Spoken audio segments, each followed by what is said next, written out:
জনাব বাবু মনোজিৎ কুমার বালা, আপনি যেহেতু ২ নং রঘুনাথপুর ইউনিয়ন চেয়ারম্যান, পুরো বড় একটি বিল ডাকাতিয়াটা কিন্তু আপনার ইউনিয়নের ভিতর পড়েছে।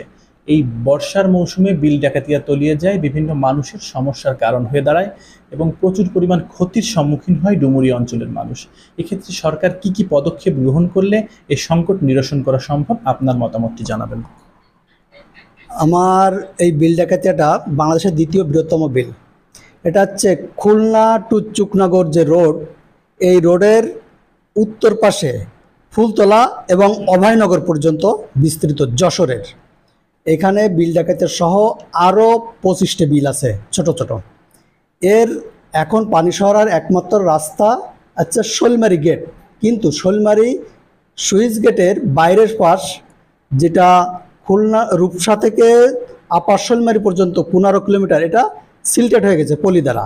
এইখান থেকে পানি যাওয়া ওইভাবে আর সম্ভব না, যে কারণে আমাদের এই বিল ডাকাতিয়া বদ্ধ ভূমিতে পরিণত হয়েছে পানির। মানুষের এখনও শুকনার সময়ও হাঁটু পানি থাকে, সবার পানিতে প্লাবিত হয়ে গেছে, সবার বাড়িঘর ধরে পানি উঠে গেছে। কিন্তু এর একটা সহজ সমাধান আছে, সেটা ষোলোর গেট।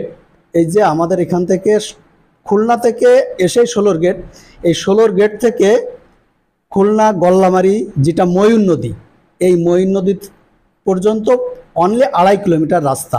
এই 2.5 কিলোমিটার গভর্নমেন্টের সরকারি খাল আছে। এই খালের দুই পাশে যদি বাঁধ দেওয়া হয়, তাহলে খুব কম টাকায় এই পথে পানি নেমে যাবে। ষোলোর গেট দিয়ে খুলনা গল্লামারি হয়ে আলুতলা গেট দিয়ে রূপসা নদীতে যেয়ে পড়বে। এইটা রূপসা নদী এখনও 50 বছর সিলটেড হবে না, আশা করা যায়।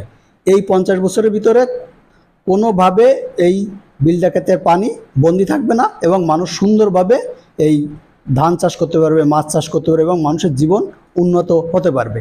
আর একটা হচ্ছে রূপসা থেকে বৈটেঘাটা হয়ে আপার শৈলমারি পর্যন্ত যে বারোয়ারের দুয়া আছে, এটা আছে 15.5 কিলোমিটার রাস্তা। এইটা যদি ড্রেজিং করা যায়, তাহলে পুরো এই ডুমুরের যে 14টা ইউনিয়ন আছে, এই 14টা ইউনিয়নের পানি এই রাস্তা দিয়ে নামানো সম্ভব। এটি যদি গভর্নমেন্ট পরিকল্পনা করে, তাহলে হচ্ছে পুরো ডুমুরিয়াবাসী বাঁচবে।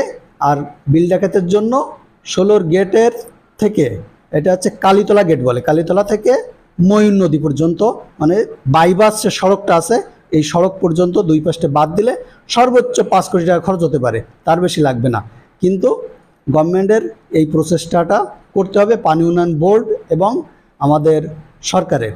এটা সরকারি উদ্যোগে ছাড়া ওখানে সম্ভব না। ওখানে ওই যে খালগুলো আছে, খালগুলো বিভিন্ন লোকেরা এটা ঘের করে বসে আছে, যে কারণেই এইটা কোনোভাবে ছুটানো সম্ভব হচ্ছে না।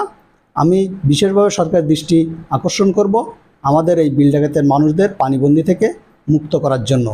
সবাইকে ধন্যবাদ।